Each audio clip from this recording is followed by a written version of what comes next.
So here is my travel journey from Indianapolis to Ecuador. The first night we stayed in Quito, which is the capital of Ecuador. We stayed there one night, and then we went to Cuenca, Ecuador, which is where we did the immersion program. It's a smaller city in Ecuador. So I'm going to talk about our first night here in Quito. This is us landing. As you can see, some of the city, the mountains. We were very excited. This is what the plane said. We had 1 minute until our destination. It was a pretty long flight. This is when we made it. We were going to customs. You can see, super excited. And we had a shuttle bus take us to our hotel. That's my name on there. I was excited. This is a screenshot from my phone. I could not believe it was showing that I was so close to the equator.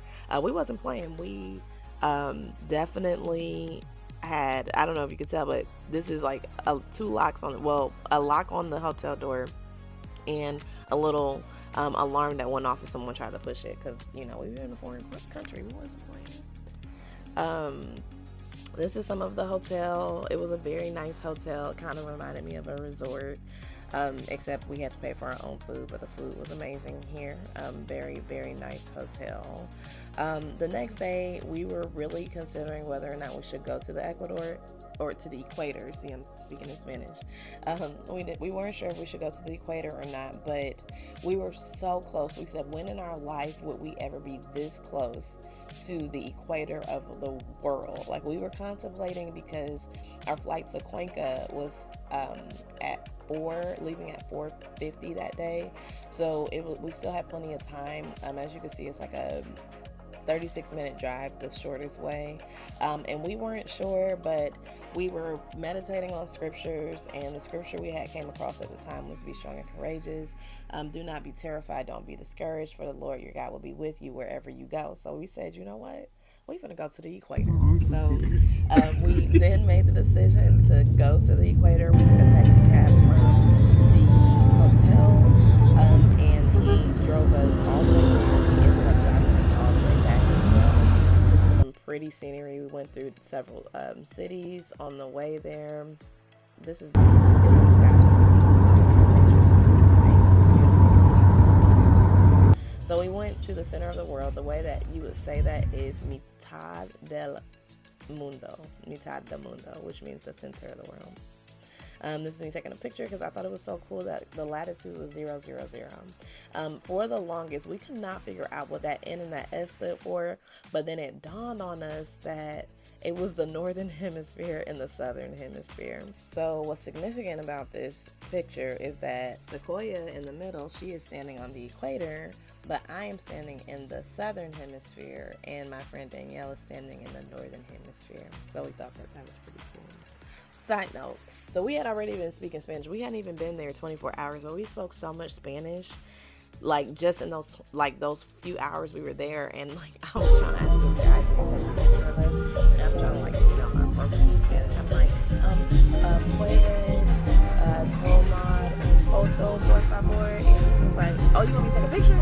And I was like, oh my gosh, you speak English? And he was like, yeah, I'm from Jersey. And it was just so funny, because we were cracking up laughing, because we just assumed that everybody would speak Spanish. This is cuy, the traditional dish in Ecuador. This was the first time we saw it, and I'm gonna be honest, we never tried it, because when I see it like that, I don't want to try it. I probably would have had I not seen it like that for the first time. This is us. We ended up going back to the airport, same taxi cab driver, and now we are about to go to Cuenca. Oh, and then our pepper spray. So we were trying to take our pepper spray underneath the luggage, but we weren't allowed to. So we had just bought that was $9.99 a pepper spray. We had to throw it away. And I was really upset.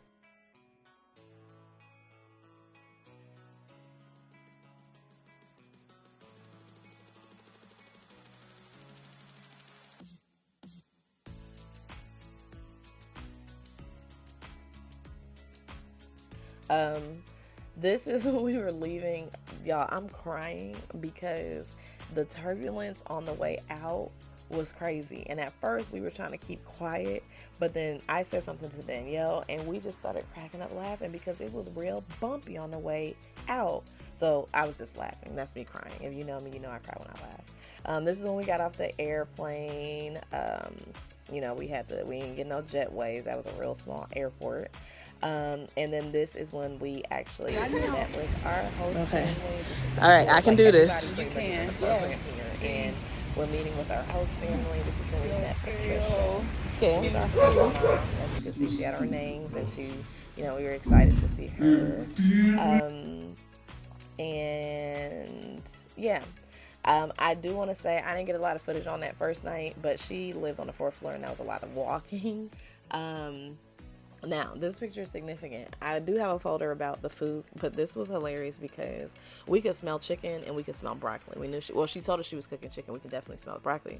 Then she puts this in our front of us, and we thought that like she had pureed like all the chicken and broccoli together, and we thought that this was it. Like we thought this is what we were eating for dinner tonight. So it was real silent at the table because we were like, dang, like we really got to get used to eating someone else's cooking in a foreign country, and we thought that we were eating like a chicken and broccoli soup for dinner. But she ended up bringing out like a second dish, which was chicken and rice. But it was just really funny in that moment because we really like, we were all chatty and, you know, having a good time. And then when she brought out the plate, we were like, oh, okay. But the broccoli was cool.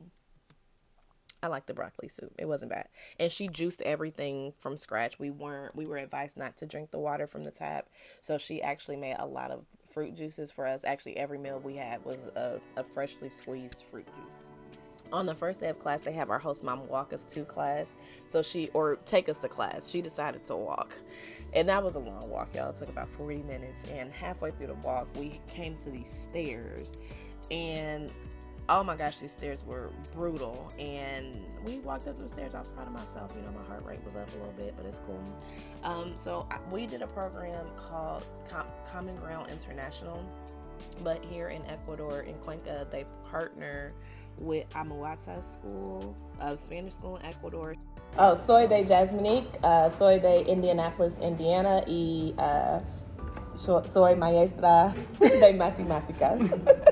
There are different classes, so I was at first in the beginner's class, but I challenged myself and I went to the advanced class, and this is like different classrooms. In the class, one of my favorite things is that we had a project that we had to do. So during the week, we were assigned a famous legend in Cuenca, and we had to research that person, come up with like a drawing, and present it that Friday to the people that were in our group. So the person that I was assigned was El Cura Sin Cabeza, which stands for the headless priest, or the priest without a head.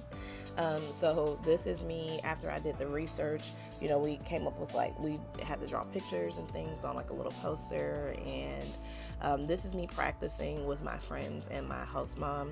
She was giving me tips and advice because when I tell y'all, my words they weren't all the way right, but I was reading it to her, and she was like helping us, kind of correcting us on words that we may have misplaced or words that we may have gotten wrong. But this is me kind of in that learning. That's my host mom right there. So I'm just going to go ahead and tell y'all my story in English, and then right after this video, it's going to be the story in Spanish. So, El Cura Sin Cabeza is the legend is that there is a ghost of a headless priest that roams the neighborhood, one of the neighborhoods nearby, that we walked by when we did our presentations. He was allegedly a priest. Well, when he was alive, he was a priest who was a bad person. He had multiple relations, multiple lovers, and he just was not a good person. And the people in the neighborhood knew about him. They did not like him. They wanted the government to do something about it. But the government he was friends with the government people, so they didn't do anything about it. So he was a bad person, and the story goes that when he died, no one attended his funeral. And except the graveyard worker. And when the graveyard worker went to bury him, he looked in his casket and noticed that he was missing a head. And the legend was, when he went back and told the people, was that the devil took his head because he was a bad person. This is us the next day. Again, we walked the city, and we went to those specific areas where our legends were popular. And we were a little nervous. We were only with the teachers. So again, it's broken up into 3 sections. So we were only with the teachers doing our legends. Once we get here, you can see, so like my friend Danielle, to be honest, y'all, everybody did their presentations in Spanish, so I can't really tell you what their presentation was about because I don't remember. But hers were these 2 dogs, and like her picture was pretty cool, pretty dope. This is Ben. He was in my class, and his was about this lady who like threw her baby over a bridge or something like that. But I just wanted to show you these because this is kind of like what that area looked like. And then here is my presentation. En el barrio se llama San Roque. Hay un hombre sin cabeza. Él caminaba los calles. La gente del barrio tenía miedo por el hombre. ¿Quién es el hombre? Leyenda dice la historia sobre un cura era malo porque tenía muchas amantes. Okay. La gente se enojaba, pero el cura era amigos con oficiales de gobierno. So, amigos con oficiales de gobierno. Cuando el cura murió, nadie fue a su funeral, pero el hombre que trabaja en el cementerio. So, él lo miró en el ataúd y miró el cura sin cabeza. Dice que el diablo le quitó la cabeza. Uy.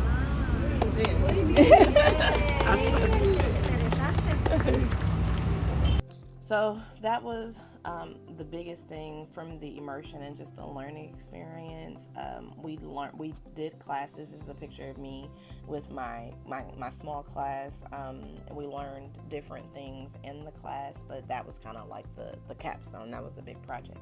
One last thing I'd like to add is that the volunteer work, we actually had orientation the first week, but the second week they actually went out into the schools and did workshops with parents and some of the students at the after school program. We didn't get a chance to do that, but we did play a role in helping to plan the activities that were done the following week. Now I'm just going to kind of briefly go through what we did. A lot of tours. We did walking tours, bus tours. Again, a lot of it was in Spanish, so I'm going to be honest, it was really just a beautiful sightseeing trip because some of it I was able to pick up, some of it I was not, but that's how you learn, right? You fully immerse yourself, and there were some times I could pick up words. The bathroom in this specific area was 25 cents to use a bathroom, so you probably want to go before you get there. We had to hit up McDonald's. The menu wasn't too different. This is probably the only thing that we saw different on the menu. And we went to KFC as well, and they, like, you know how we typically have, like, you know, like the mashed potatoes and whatever sides. They had a lot of like rice and plantain and beans, and then like just this random piece of lettuce and tomato. I had it. It was really good. So in the food, prices are very cheap. This is us on our bus tour. Typically, we would think a bus tour was like an hour. We were on that bus tour for at least 3 hours. It was a long tour, but we had a good time. We saw a lot of the city. Here's just some pictures and videos of Cuenca. We went to the Museum of Panama Hats. So a misconception is that Panama hats are made in Panama, but they are actually made in Cuenca, Ecuador. So we went to the museum, got to see the process of how they make the hats. We even went to a gift shop afterwards. No, I did not get a hat because I was thinking about my luggage situation, but I probably should have got one just to say I got one. But that was fun. We went to a place called Turi, and it's like a sightseeing place up at the top of the mountains. It's very beautiful view of the city. This is us at a museum, which they talked a lot of Spanish. This was probably the most boring time we had, but not because it's boring culture or boring history is because we really did not understand what they were saying. And it was a lot of walking up and down hills. We went to the hot springs where we did like this thing called a circuit. We did like mud baths, red mud bath, blue mud bath. We went into a cave. We had a really good time. On the last couple of days, we did our own thing. We went to the movies to see Elementals, but in Spanish it would be pronounced Elementals. We chose to see a cartoon because it would be easy to follow along. But we saw it in 4D, which was all of our first time seeing a 4D movie, which is where the seats move, water splashes out at you, you feel air. It was really cool, a neat experience. Another thing is that the food there was super cheap. So at the movies, this is what I got. And like, the food just in general was cheap. Here are some examples from menu prices at restaurants that we went to. It was definitely a culture shock when we got back to the Estados Unidos, United States. This is an example where I got a soup, I got a main dish, which was chicken and rice and plantain, and all of this was $3. Another thing that was different for us was that you could not carry large bags into stores, so they had lockers free of charge. You go in, put your bag in a locker, take the key, shop around with the key. When you finish, you come back out, put the key back. So that was also something different that we had to get used to when we went there. So that is it. That is my video journey vlog of my trip to Cuenca, Ecuador this summer in 2023. I want to thank all of you who sowed your prayers, for all the monetary seeds, the support on this journey. It has definitely been a life-changing experience for me. And yeah, that's it. Well, thanks again for watching, and ciao. That's not Spanish. I don't think it is. Well, it is now. Adios.